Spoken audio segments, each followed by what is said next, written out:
Hello guys, I think you know some basic devices of Ruijie network, right? So if the router or the switch want to running successfully, the key point is the operation system.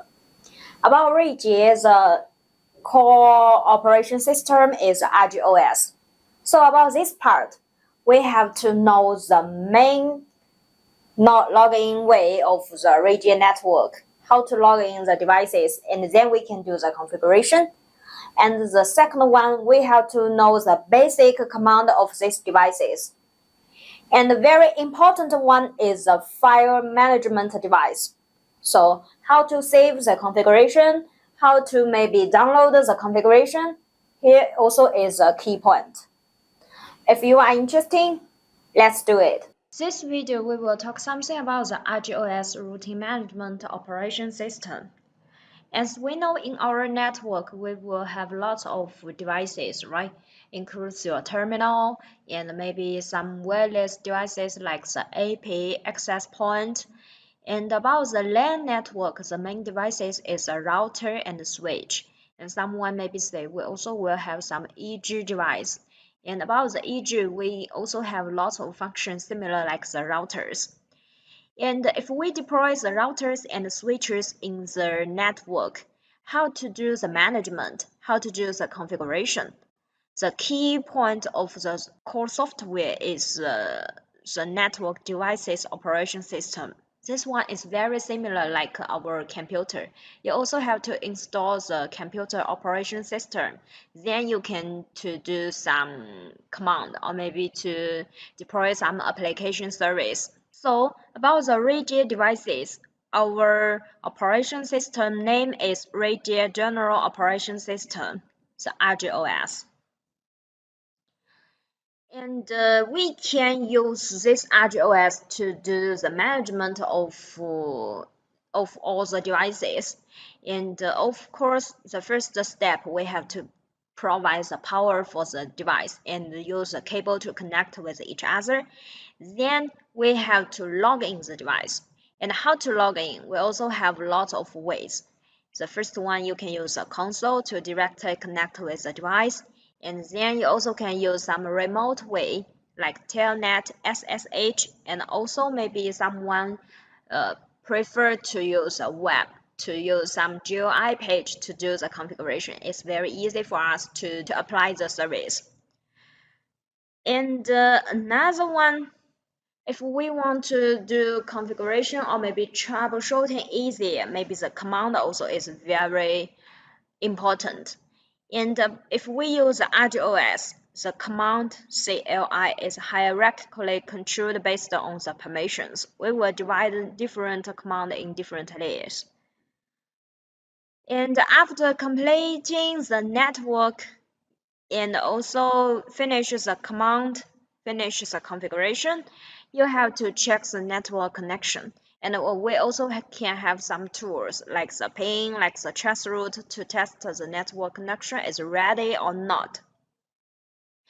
And here are the key points we will know one by one to explain what makes RGOS, how to use the command to log in the device, and what's the key command you will do when you do the configuration, and how to use the tool of the ping and traceroute, something like this. So the first one, let's say about the RGOS platform. If we divide the devices by control from the RGOS platform, we can divide the system to become multiple parts, like the protocol to provide the static route, OSPF, something like this. And we also can use some interface management to do some IP address configuration, and also can provide some traces management to check the CPU or maybe some keyboard we can check. And we can provide some SNMP to finish the connection between different devices, and also we can provide some security function on the devices. And all the function we can deploy on the RGOS. So if we use the RGOS in the network, we have to know what's the version, right? And the current software version developed based on the RGOS is 11x. So the basic version is 11, and in the future we also will update 12, and which is known as RGOS 11, and maybe different smaller version we will provide different function, but the basic one is RGOS 11. If we use the operation system, and we have lots of advantages. The first one is modular design to facilitate O&M management. Like this topology, we can divide the system kernel to become multiple parts, protocol, interface management, something like this. And if something is wrong, and we can make the fault isolation, improving the development and test efficiency of the new functions and enhancing the system stability. For example, if some broken happened in the interface management, we still can use the function of the protocol and the security. And the third advantage is we can transparent to the hardware platform and high compatibility.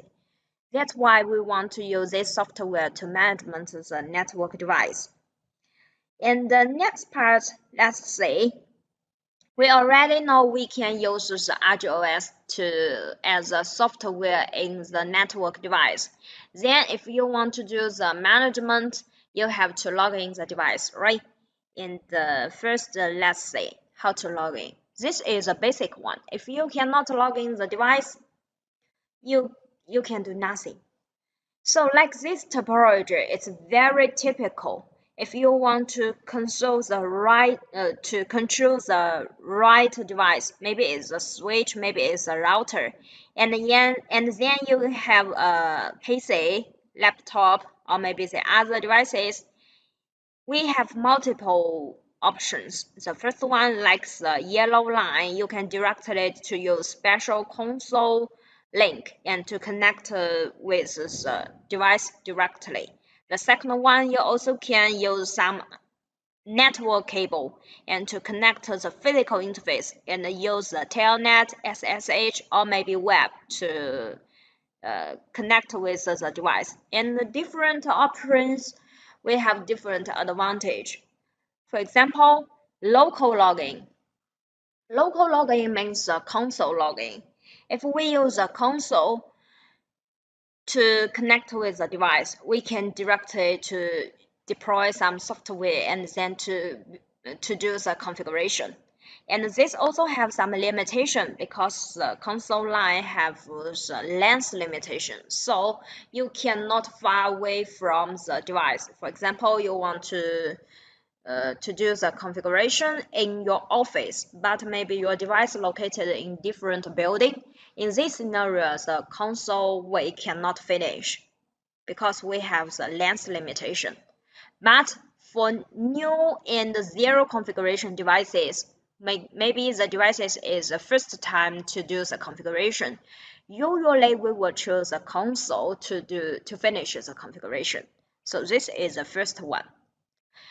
And if you want to meet the requirement, maybe you are in the office and then the devices maybe in the other city or the other building you want to do the configuration, this login we call is remote login. And we have Telnet, SSH, and the web. And about the Telnet, in this mode, user login remoted over the IP network, but transmitted data is not encrypted. That means we don't have the length limitation because your IP network, you can have very big network. So in this scenario, you can finish the requirement to remote login. But we also have some limitation. You have to keep the TCP connection is ready. That means you have to do some basic configuration about the telnet and about the basic IP network. So usually, first time we will choose a console login. And about this way, all the transmitted data is not encrypted. That means if you want to add some command, and this message will be encapsulated into the Telnet, and then Telnet will be encapsulated into the TCP and continue to encapsulate into the IP. All the message, if someone uses a tool, will check. They can know everything. So this is the disadvantage. And the second one, if you want to protect your traffic, you can choose the way of SSH. And in this mode, user log in remote over an IP network and the transmitted data is encrypted. So we can provide a higher security. And about the SSH, we also have different version, and SSH v2 is common used. The third way is a web login. User login through the web page. Operations are visualized and convenient, especially on the wireless device like the AC, like the AP, also some EG devices. Lots of engineers will use the web option because it's very easy to understand. You only need to click and directly to give the parameters, it's enough. You don't need to remember what's the command like the router and the switch. You don't need to remember this one because this is difficult. So this is the basic one. And here is a note. Console login is adopted for most devices when they are deployed. Some devices support Telnet and web login even in deployment. So you have to check. Some devices will already have the basic configuration of the Telnet and the web, so you also can directly to use the Telnet or web at the first time to finish the configuration. So pay attention about this one. In the first, if you want to log in the device, you have to use a cable to connect with the correct interface, right? The second one, how to open the page to finish the configuration. About the Telnet, about the web, it's very easy. Maybe you can use some browser and then to give the IP address and enter, then you can direct it to see the page. But about the other one, console, Telnet, SSH, all of them we have to install special login software and then to set some parameters, then you can open the page to do the configuration. And the software typically we can use like the SecureCRT, the PuTTY, the Chashire, the Extra, and the hyperterminal, something like this. And about the hyperterminal, we only can be used in the Windows XP. Windows XP is the operation system, right? And later, let's see the first way, how to use a console. About the console, we have a special console line to connect with special interface. And about the middle one is a console line, console cable, and we have two types of interface. And the left one we will connect with the computer, and about the right one, we will connect with the console interface. And maybe some computer already don't have this interface. It doesn't matter. We can use some USB and some USB transfer to connect with the console line. And then on your computer, you have to open the software. This is a console interface. For example, now we choose the software is a SecureCRT. And here you have to choose connection and to choose a serial interface from the navigation tree in the left pane, about the blue one. And later you have to select the correct common port. Maybe on your computer you have lots of common port. You have to select the correct one to connect with the console interface. And then you have to set some parameters as a flow if you want to log in to use a console cable. And about the baud rate must be 6900, and about the data bit should be 8, and the priority is none, the stop bit is 1, and about the flow control is none. So if you configure correctly, then you can click OK and to connect with the device and to do the next step. So this is a basic one, how to set the parameter of the security CRT. And if you use some other software like Xshare or maybe Putty, you also have to set the parameter. This is a way how to log in by the console. And the second one,